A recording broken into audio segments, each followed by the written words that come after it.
Hello and welcome to Fire of Learning. I'm Justin. When we think of the Norse and the Vikings, the image that tends to come to mind is one of fierce pagan warriors from the harsh north who descended upon Europe like lightning, conducting raids all the way from Ireland to Byzantium and changing the face of the continent forever. This perspective is, well, deserved, but we must also remember that their success was, in part, owed to their intellect, creativity, and curiosity. They were ingenious inventors, and perhaps the greatest explorers of their age. They braved not only battle, but also the unknown, as they settled places like the Faroe Islands, Iceland, Greenland, the Norse, working with medieval technology almost 500 years before Christopher Columbus, are the first confirmed Europeans to have discovered North America. In this video, we will take a look at how the Norse discovered America, what they did there, and why they seem to have vanished. So, let's get to it.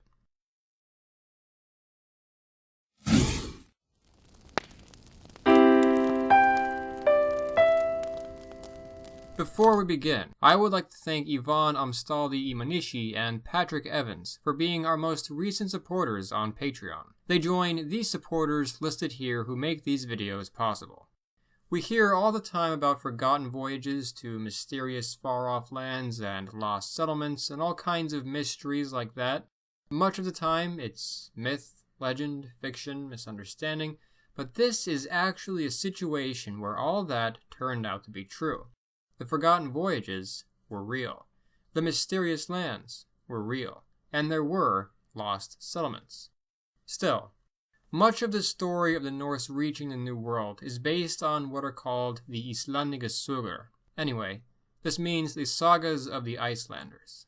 The focus of these sagas is mostly on historical events, including the discovery of Vinland, as well as many other events. And they were actually the main reason scholars started looking for Norse settlement in the Americas.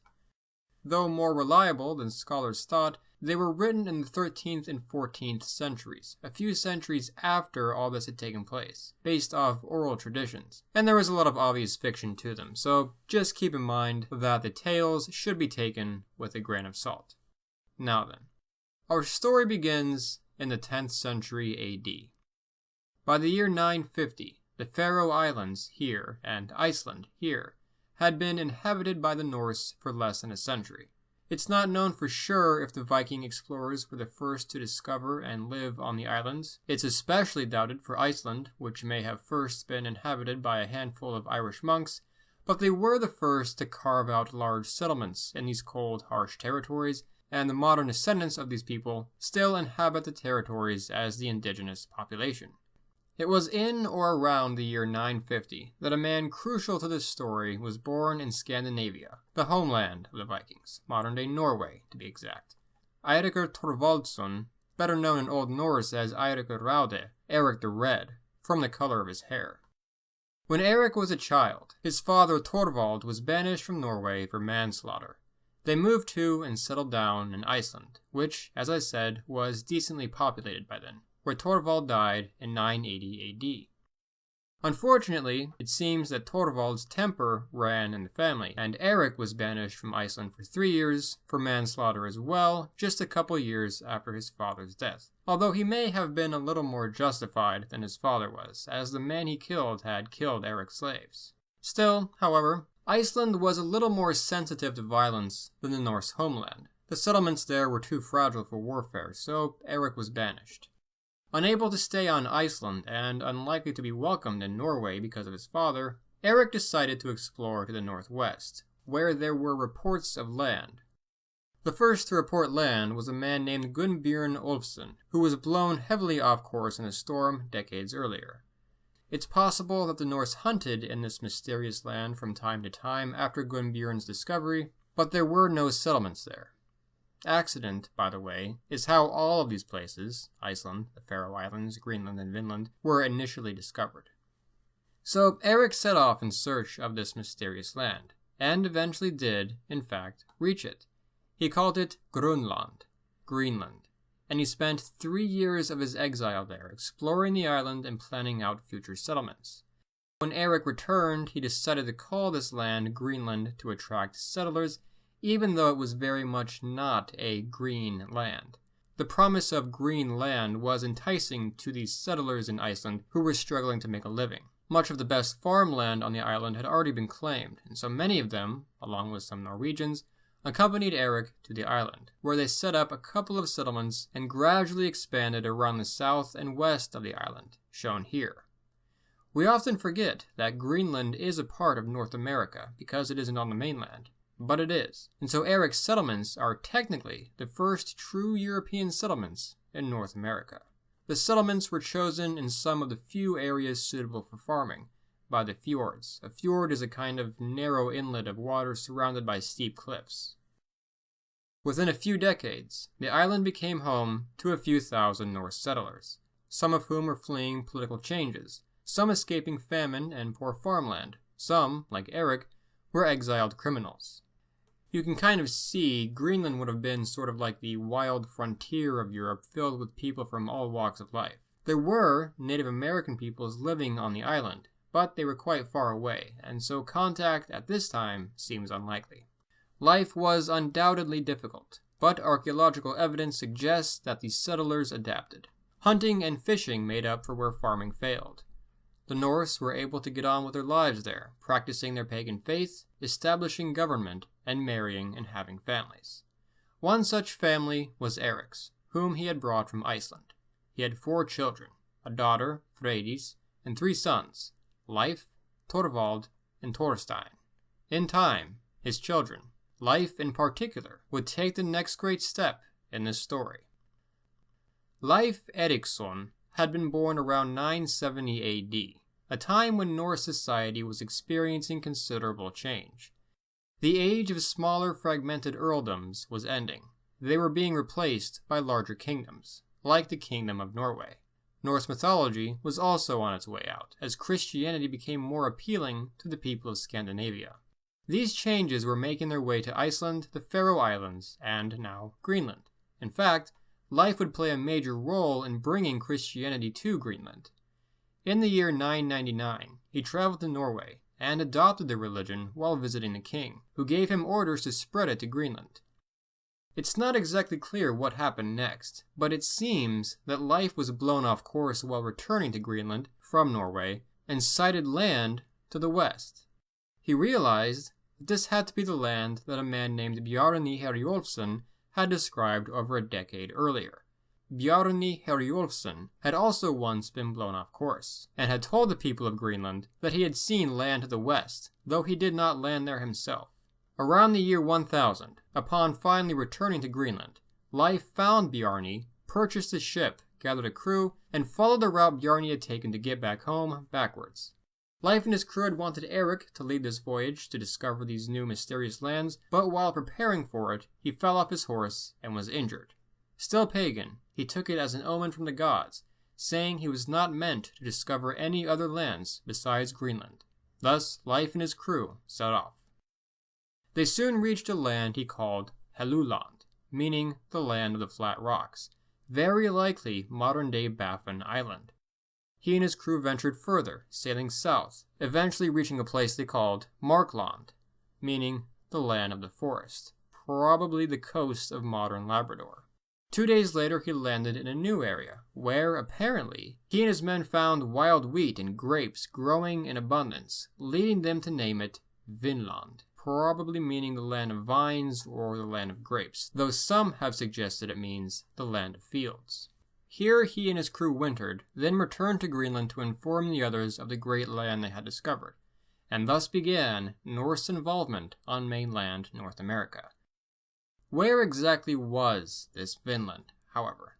Historians still aren't sure, but their best guess is modern-day Newfoundland, where a Norse settlement, which we'll discuss in a bit, was actually later discovered.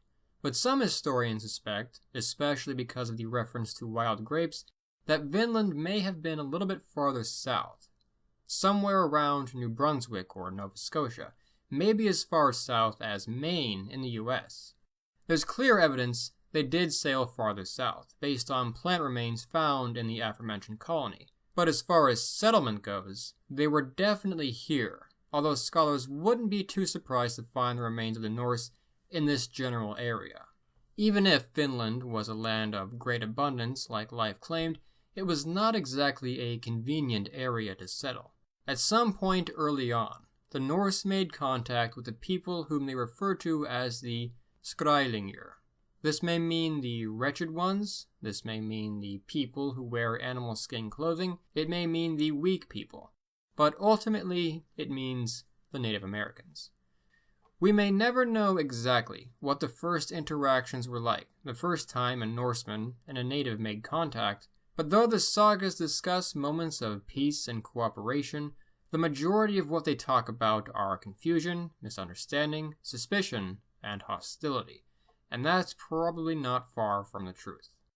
Apparently, the Norse, Leif's brother Thorvald specifically, started the fighting by killing a handful of natives while they were sleeping. One escaped, however, and informed the others, so they came back with an army, and Leif's brother was killed in the fighting. Not a great start, but it seems relations did become temporarily more peaceful and cooperative. Trade began between the two groups. In one story, though, unfortunately, it seems that the Norse gave them milk and cheese. The Native Americans had never seen a cow in their lives, though of course the Norse did not know this. The natives, after eating it, believed it to be poison. There's another story that later, at another settlement, there were peaceful relations between the natives and Norse, but one day a bull got loose and started running towards the natives, and it freaked them out so much that they thought it was a kind of attack, and a little war was started over it. In that story, when the men were running away, Leif's sister, Freydis, 8 months pregnant, couldn't keep up, so she picked up a sword and went berserk. Well, not literally, but she managed to cause the natives to retreat. I believe the story goes she pulled out her breast and started hitting them with the broadside of the sword, and the natives saw that and were basically like, yeah, I'm not dealing with that. This chain of events, even if there were a little bit of fiction to them, isn't really surprising. I mean, looking at Jamestown, hostility between the natives and settlers was really a big part of the troubles there and why the colony almost failed. In this time period, the natives and Norse would have been a little more evenly matched. It doesn't appear that the Norse ever even made a huge effort to colonize Vinland and only had settlement in the area for a few years. For example, evidence in the discovered settlement suggests that the area was inhabited for around 15 years at most. Every major effort the Norse made to colonize America was no doubt thwarted by hostility with the native peoples, who heavily outnumbered them. They furthermore lacked the guns and cavalry of later Europeans, and had not yet themselves been exposed to the diseases that the later Spanish brought over, which devastated local native populations. The settlement which I previously mentioned, that archaeologists discovered, is at Lanso Meadows in modern-day Newfoundland. It was discovered in 1960 by Norwegian explorers Helga and Anna Ingstad. The architecture and remains, iron tools in particular, prove that the Norse were indeed here, and Old Norse maps, such as the one shown here, display Vinland in an area that looks suspiciously like the tip of Newfoundland. Though the settlements of Vinland itself were likely short-lived, interestingly, it appears Norse involvement in North America was not.